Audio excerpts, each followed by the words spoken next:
मेरे प्यारे गुरुमुख सज्जनों, सच्चित आनंद अर्थात सच्चिदानंद कौन है?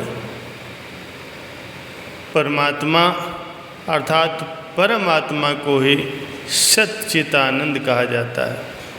परमात्मा ही सच्चिदानंद है। सच्चित आनंद का अर्थ है सत अर्थात सत्य, चित अर्थात चेतना, आनंद अर्थात सुख, तीनों को मिलाकर सच्चित आनंद अर्थात सच्चिदानंद बनता है। इसीलिए परमात्मा को ही सच्चिदानंद कहा जाता है, क्योंकि परमात्मा ही संपूर्ण सत्य है, संपूर्ण चेतन है, संपूर्ण सुख है। केवल मनुष्य ही सच्चिदानंद को प्राप्त कर सकता है, अन्य कोई जीव नहीं। एक राजा थे जिनके राज्य में हर प्रकार की सुख सुविधाएं थी, लेकिन राजा का मन प्रसन्न नहीं था। वो बीमार अनुभव कर रहा था। सारी सुविधाओं के होते हुए भी वो खिन्न था। उसने दरबार में ये चिंता सभी मंत्रियों को बताई थी कि वो सुखी नहीं है। इस बात का कारण उसे भी पता नहीं। तभी मंत्रियों ने विचार विमर्श किया और राजगुरु से पूछा। राजगुरु मुस्कुराते हुए बोले, हे राजन, बस इतनी सी बात है। इसका एक रास्ता है मेरे पास। आप बस एक रात के लिए किसी सुखी व्यक्ति की कमीज पहन करके सो जाइए। उसकी सकारात्मक ऊर्जा आपका जीवन बदल देगी और आप फिर से सुखी हो जाएंगे। राजा प्रसन्न हो गया। फिर उसने अपने सैनिकों को आज्ञा दी कि जाओ, अपने राज्य में किसी भी सुखी व्यक्ति की कमीज एक रात के लिए लेकर आओ। राजा के सैनिक कई महीनों तक राज्य में ऐसे व्यक्ति को ढूंढते रहे जो स्वयं को सुखी कह सके, लेकिन उन्हें ऐसा कोई भी व्यक्ति नहीं मिला।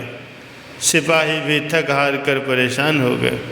एक वृक्ष के नीचे बैठकर चिंता कर रहे थे कि कहीं खाली हाथ तो वापस नहीं लौटना पड़ेगा।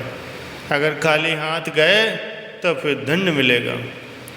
तभी पास ही दूसरे घने पेड़ के नीचे अपनी बैलगाड़ी के पास विश्राम करते गाड़ीवान के मुख से उन्होंने सुना, हे ईश्वर, जैसा मैं सुखी हूँ वैसा सुख सबको मिले। सर्वे भवन्तु सुखिना, सर्वे सन्तु निरामया, सर्वे भद्राणि पश्यन्तु, माँ कश्चित् दुख भाग भवेत्। अर्थात सभी सुखी होवें, सभी रोग मुक्त रहें, सभी मंगलमय घटनाओं के साक्षी बने और किसी को भी दुख का भागीदार न बनना पड़े। राजा के सैनिक तुरंत उसकी ओर दौड़े और उससे पूछा कि क्या तुम सुखी हो? गाड़ीवान बोला, हाँ भाई, क्या मैं दीन दुखी दिखाई पड़ता हूँ? मैं तो वास्तव में सुखी हूँ। सैनिक, सच सच बताओ, क्या आप सुखी हो? गाड़ीवान बोला, देखो भाई, मेरे बैल चारा खा करके सुस्ता रहे हैं, वो भी सुखी हैं। मैं भोजन करके आराम कर रहा हूँ तो मैं भी सुखी हूँ। क्या इतना भी नहीं दिखाई देता? सैनिक, पर तुम्हारे पास तो कमीज भी नहीं है, तुम सुखी कैसे हो सकते हो? गाड़ीवान बोला, कमीज में सुख मिलता है ये किसने बोला? मैं तो वैसे ही सुखी हूँ। उस गाड़ीवान ने कहा, मेरे सुख को किसी कमीज की ज़रूरत नहीं। तो सैनिकों ने उससे कहा, तुम्हें हमारे राजा के पास चलना होगा। राजा ऐसे आदमी की तलाश कर रहे हैं जो सुखी हो। गाड़ीवान ने जाने से मना कर दिया। सैनिकों ने तुरंत राजा को जाकर के ये बात बताई। राजा ने उसके लिए कई प्रलोभन भेजे, लेकिन उसने आने से इनकार कर दिया और कहा, राजा को ज़रूरत होगी तो वो स्वयं आएगा, मुझे राजा की ज़रूरत नहीं। फिर राजा रथ पर सवार होकर मंत्रियों और सैनिकों के साथ उससे मिलने पहुंचा, लेकिन उसने राजा से मिलने से इनकार कर दिया। फिर राजा पैदल अपने मंत्रियों और सैनिकों के साथ आया। उस गाड़ीवान ने फिर भी इनकार कर दिया। तीसरे प्रयास में जब राजा साधारण कपड़ों में अकेला गाड़ीवान से मिलने आया तो गाड़ीवान ने उससे बात करना स्वीकार कर लिया। लेकिन तभी गाड़ीवान बोला, राजा क्या मेरी पीठ खुजा सकोगे? राजा बोला, हाँ मालिक, और राजा पीठ खुजाने लगा। गाड़ीवान बोला, रहने दो राजा, अगर पहले ही अपने दिखावा छोड़कर मेरे पास आते तो मेरी पीठ नहीं खुजानी पड़ती। गाड़ीवान बोला, पूछो राजा, क्या पूछना चाहते हो? राजा बोला, महाराज ये क्या रहस्य है कि जिसके पास ढेरों कमीजें हैं वो सुखी नहीं है, लेकिन जिसके पास एक भी कमीज नहीं है वो सुखी है। गाड़ीवान बोला, मेरे सुख का कारण कमीज नहीं है, बल्कि सच्चित आनंद स्वरूप मैं आत्मा हूँ। जो भी ये जान लेता है कि सुख मनुष्य के भीतर है, फिर उसे सुख के लिए किसी बाहरी वस्तु की आवश्यकता नहीं पड़ती। राजा ने कहा, परंतु मन तो हमेशा सुख के लिए बाहरी वस्तुओं की ओर भागता है। गाड़ीवान बोला, राजा साहब, जो व्यक्ति अपने अंदर की सच्चित आनंद स्वरूप आत्मा को जान लेता है, वह व्यक्ति फिर बाहरी सुख की तरफ आकर्षित नहीं होता।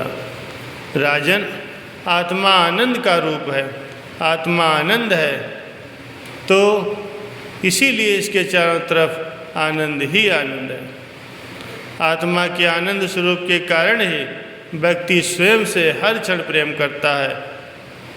क्या तुम जानते हो कि जब व्यक्ति बूढ़ा हो जाता है, बीमार हो जाता है, इंद्रियां साथ छोड़ रही होती हैं, मृत्यु दरवाज़ा खटखटा रही होती है, लेकिन मनुष्य तब भी स्वयं से प्रेम करना नहीं छोड़ता। व्यक्ति तब भी स्वयं से हर क्षण प्रेम करता है। यदि दुख आत्मा का स्वरूप होता तो क्या मनुष्य स्वयं से इतना प्रेम करता? नहीं ना।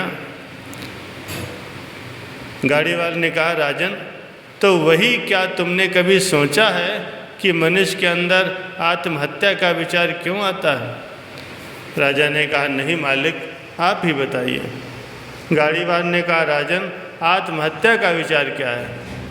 क्यों भावना के बस में आदमी मन, बुद्धि और शरीर आदि को खत्म कर देना चाहता है?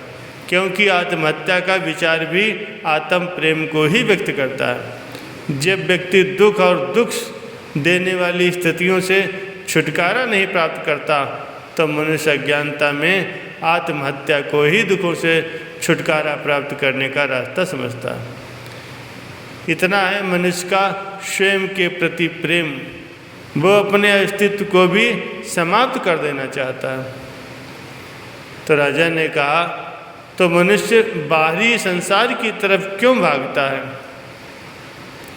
गाड़ीवान ने कहा, क्योंकि वो स्वयं से प्रेम करता है। मनुष्य जिसकी भी अभिलाषा करता हो, चाहे वो धन हो, वैभव हो, पुत्र हो, पत्नी हो, वे सब सुख के उपकरण हैं। जिनकी अभिलाषा मनुष्य स्वयं के सुख के लिए करता है, लेकिन मनुष्य स्वयं के संबंधी और रिश्तेदार तक भी छोड़ देता है अगर वे दुख का कारण बन जाते हैं, क्योंकि वो उन सबसे अधिक स्वयं से प्रेम करता है।